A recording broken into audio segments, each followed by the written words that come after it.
What is opening this week? Brought to you by our friends at AMC Theaters. Now, on Tuesday, we talked a little bit about In the Heart of the Sea, and now we got a couple more to talk about. I'm going to let you guys know, too, right now, is that we're not going to have any mailbag questions today because we are running a little bit long, but we are still going to take some of your live Twitter questions. So if you're watching us live right now, you can jump on Twitter and tweet to us at Collider Video, and then Ashley will pick out a couple of your tweets at the end of the show. But right now, let's get to what's opening this week. So, Ashley, what do we got? First up, opening in limited release this week is The Big Short.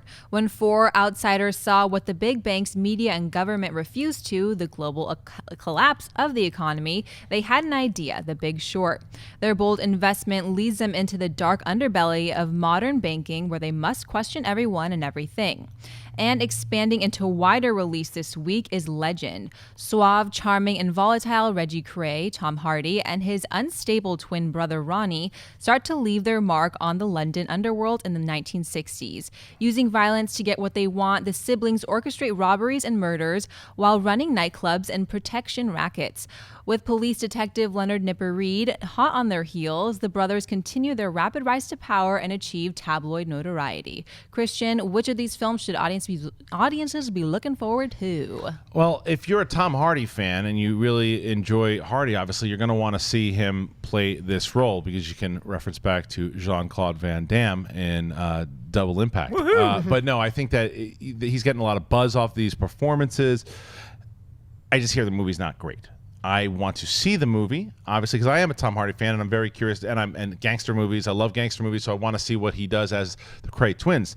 Now, The Big Short, on the other hand, is fantastic. I really enjoyed this movie. It is you gotta pay. It's one of those movies you gotta pay attention to every word that is said, otherwise you will be lost. But the performances from Steve Carell, Christian Bale, Ryan Gosling, there are so many amazing performances, but you got to give credit to Adam McKay. When you hear that Adam McKay, the guy behind Funny or Die and comedies, like Step Brothers and stuff, you're like, wait a minute, this guy's doing a movie about the economic crisis? What?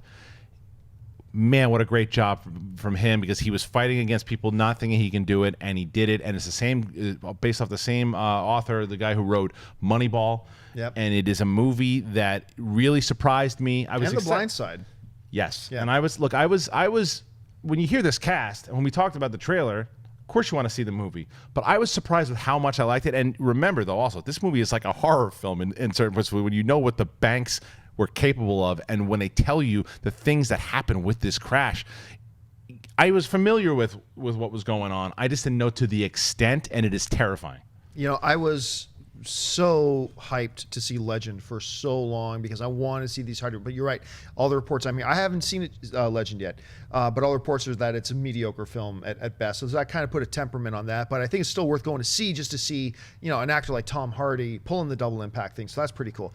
With The Big Short, you have on paper the best ensemble cast of the year. Steve Carell, Ryan Gosling, Christian Bale, Brad Pitt. I mean, there you go. And the movie is fantastic. I mean, it lives up to its billing. Not the best film of the year, I don't think, but it's going to be in the running, absolutely. So if you got to pick one this weekend, I'd say go for The Big Short. I don't know if I'm just lazy or too busy to see Legend. Like, it seems like that movie's been playing in limited release in LA for weeks, and I still just haven't made it to see a movie I'm really looking forward to. And I agree with you, boys. By all accounts, it's not a great movie. It's not going to win an Oscar like Double Impact did. So I'm going to have to say The Big Short is just short of perfection when you're talking about what they're trying to convey in a film, the performances, the direction, everything about The Big Short. Now, it did not make me want to run out and read Michael Lewis's book because it seems pretty dense. There's a lot of numbers going around. It's the perfect theater experience, and here's why. Because when you're sitting in a movie theater, you're so focused on the action going on screen. This is not a movie you wait for cable because commercials are going to come on, or if it's on HBO or something, you might be distracted by something else going on in your apartment. See this in a theater when you have nothing else to do and just focus on how scary the housing crisis was.